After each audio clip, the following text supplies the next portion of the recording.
Maraming marunong mag-Tagalog. This is me attempting to do the ako'y marunong mag-Tagalog in my own voice. If you know, you know. If you don't know, you can check out my profile. It's the way you act. It's the way you act. So I'll be recording the voiceover for this one. Bagong ligo pala ako. Look!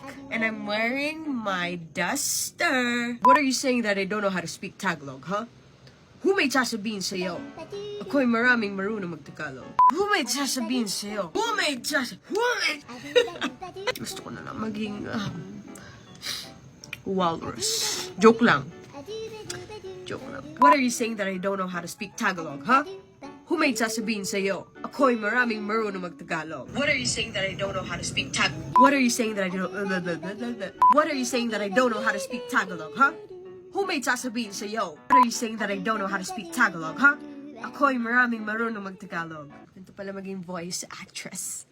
Voice actress! What are you saying that I don't know how to speak Tagalog, huh? Challenging pala, no, pag may sipon. Marunong mag-Tagalog.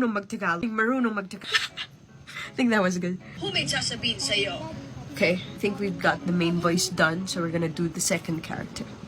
Saying that I don't know how to speak Tagalog, huh? Who made sasabihin sa'yo? Ako gagawin yung hampas.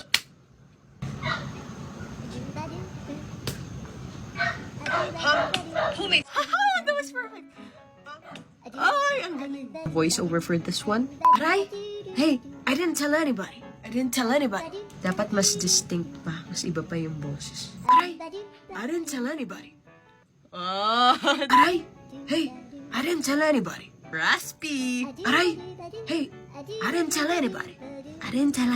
She didn't tell anybody. Hinaan natin yung second voice. Voice actor era. If you guys are looking for a voice actress, you know where to find me.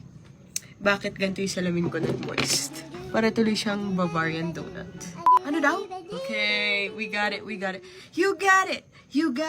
Oh, yeah. In my voice acting era.